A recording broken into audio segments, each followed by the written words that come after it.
Isang mapagpalang araw po sa ating lahat mula dyan sa Luzon, Visayas, and Mindanao.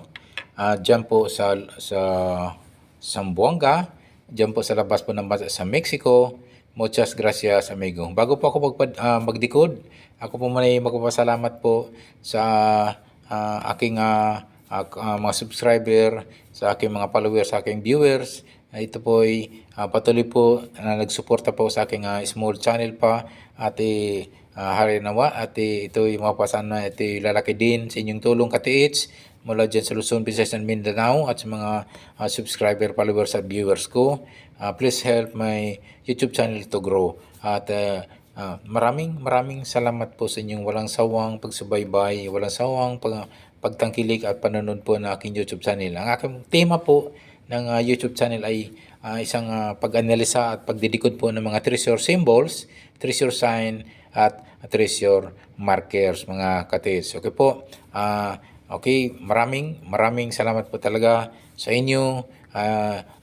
Aking mga bagong subscriber, mga mga old subscriber, old followers, new followers at new viewers at old viewers mga ka-TH. Okay po.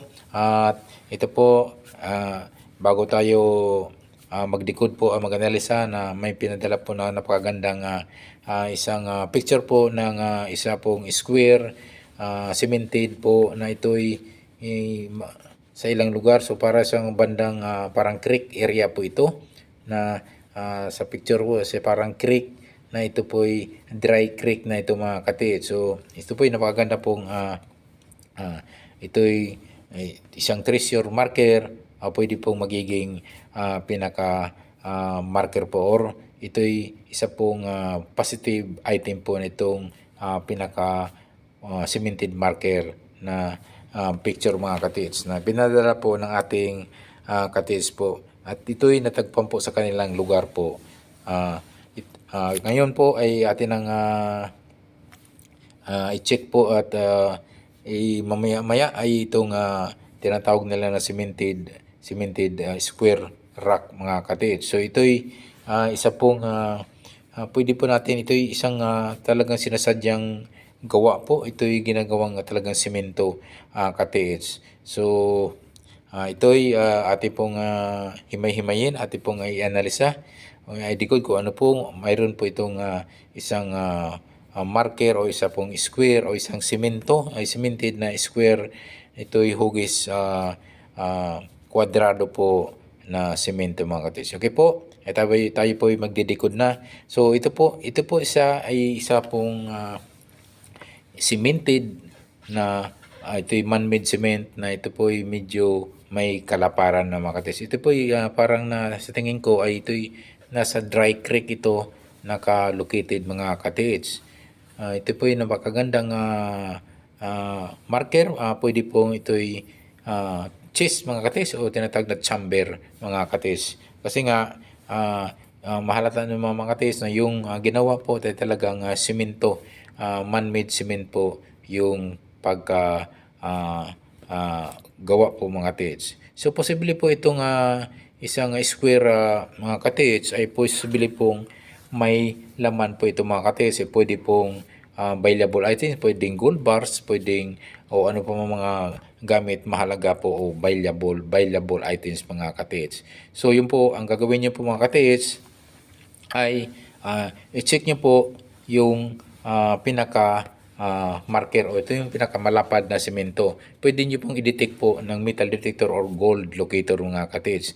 Kasi nga minsan po sa mga ganyan pong medyo sa ilang na lugar, bulubundukin po, minsan po wala na po mga bakal na po yan, pwedeng puro solid semento na lang yan mga ka-TH. So kaya nga pag i-detect po yan mga ka-TH ng metal detector or gold locator o ano pang treasure hunting equipment, at ito kapag ito'y tumunog, ito'y na-detect na mayroon pong metal at ito'y jackpot na po mga ka-TH. Kasi nga ito'y tingin ko ito'y napakaganda pong isang chest mo ito at pwede pong may laman po itong square na pwedeng parang malaking chest po na ginawa po ng pwede pong gawang hapon na ito'y malapit sa creek o ito'y pinaka-creek mga katits. So posible po itong itong chest na ito ay medyo nasa tabi siguro ng creek kasi nga ala naman po ilagay ito sa gitna ng creek at doon po sila magsimento. So, ibig sabihin,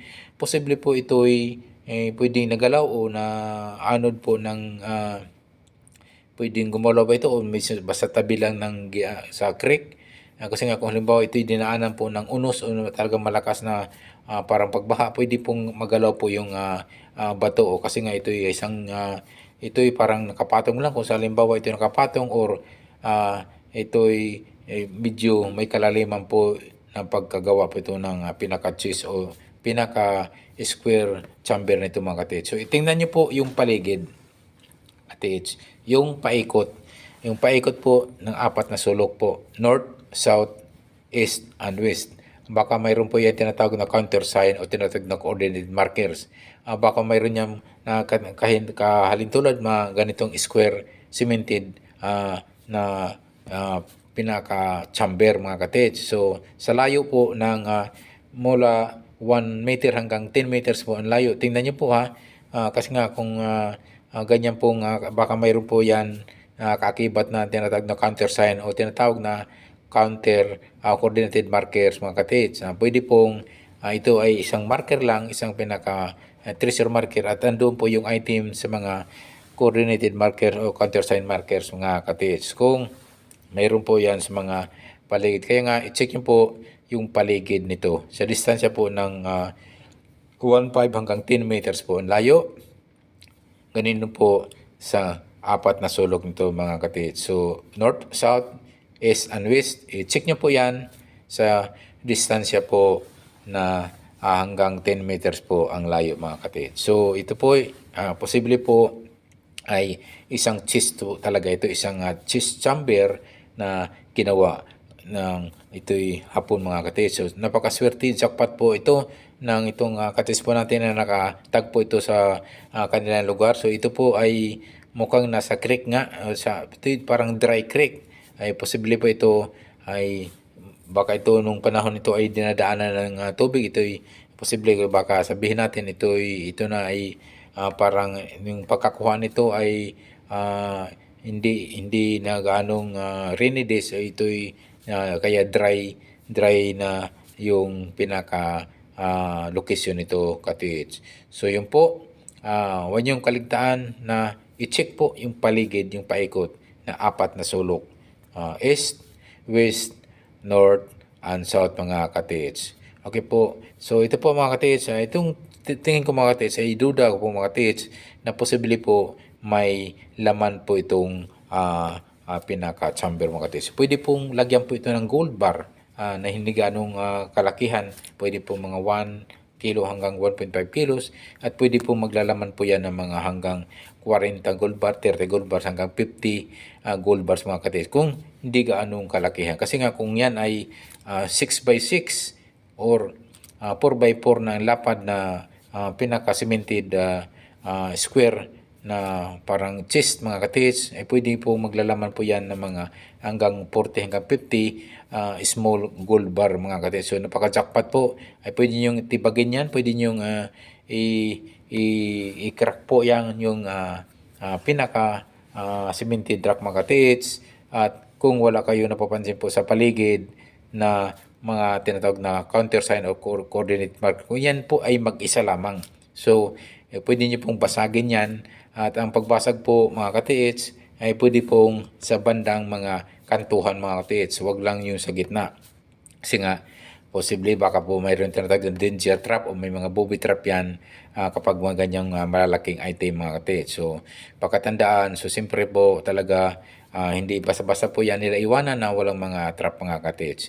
So, ang pagbasag po niyan para masilip yung ilalim sa mga kanto. Yung kanto, yung apat na kanto, diyan kayo pwede mag-start pagbasag at ito'y pag nasilip niyo yung ilalim at makikita niyo naman kung mayroon niyang tinatawag na trap o booby trap o bomb trap niyan sa loob. At karamihan yung mga katids ay diyan po ay linalagay po yan sa gitna mga katids. So yan po at ito'y jackpot po at ito'y napakaganda pong treasure marker, at ito'y isa pong mag-isa lang po, kung mag-isa lang po ito sa gitna po ng creek mga katid. So ito sa distansya po ng 1-3 hanggang 7 meters.